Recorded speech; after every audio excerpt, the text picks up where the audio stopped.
This one's a challenge for me here. I don't want to miss anything, otherwise I'm going to hear about it. Next up, the reason we're here tonight, ladies and gentlemen, is our next inductee, Ross Houston.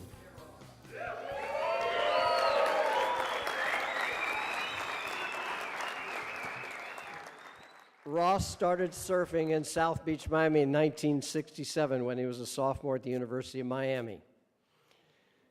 Surfing was illegal on all the beaches in Miami, and police were arresting surfers, and thus began the life of an activist. Ross Houston organized 300 members of the Dade County Surfing Association in order to persuade city officials to allow surfing on all public beaches at lifeguard discretion. He started showing McGillivray Freeman movies to raise money to fund the project. This guy was a go-getter. 2 years later, the city acquiesced. Can you believe that? A surfer got something accomplished. His next major project, moving on, I don't know how many people here have gotten to enjoy the state park at Fort Pierce, but you can thank Ross Houston for that. It took Ross 2 years to successfully persuade the state of Florida to purchase the property as a public park. What an amazing thing.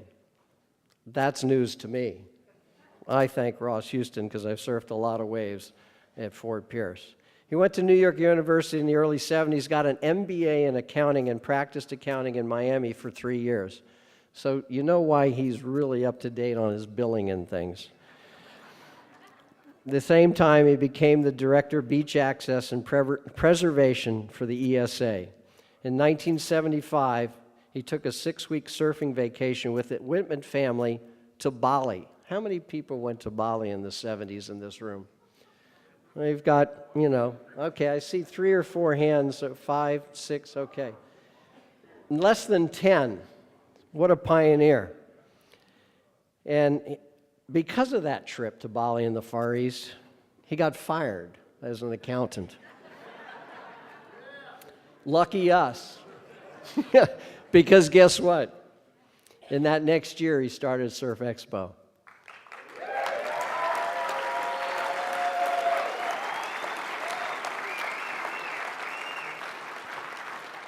January 1976, Ross produced the first organized surf expo in a small motel in Cocoa Beach. There were 35 exhibit booths. And after 10 years of growth and several moves, remember Kissimmee, anybody? Surf Expo moved to its present location here at the Orange County Convention Center. In 1976, Ross also started Atlantic Surfing Materials, realizing there was a need for a supplier of raw materials to surfboard manufacturers on the eastern Gulf Coast in the islands and Central and South America. Both startup businesses, Surf Expo and Atlantic Surfing Materials, were financed by a short-term, very successful venture into skateboarding. What an enterprising young man. Skateboard products called Foot Tread was a customized non-skid skateboard deck material. And that's how it all began. Skateboarding kicked us into where we are here. First grip tape company. There you go. First grip tape company in the world. That's Foot Tread. There you go. Thanks, Bruce. And Foot Tread, think about how many skateboards are sold and they have skateboard grip. This guy right here.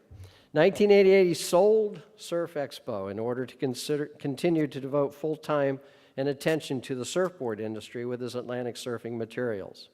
He still owns Atlantic Surfing Materials, and in 2005, he kicked into gear with Atlantic Surf Foam when Gordon Clark gave up on the whole foam gig.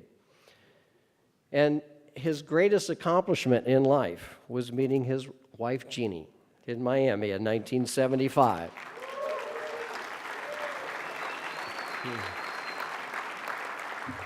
They were married in 78, moved to Melbourne in 1982, where they operate both of their businesses. And amazingly, Jeannie is still looking forward to her 6-week vacation.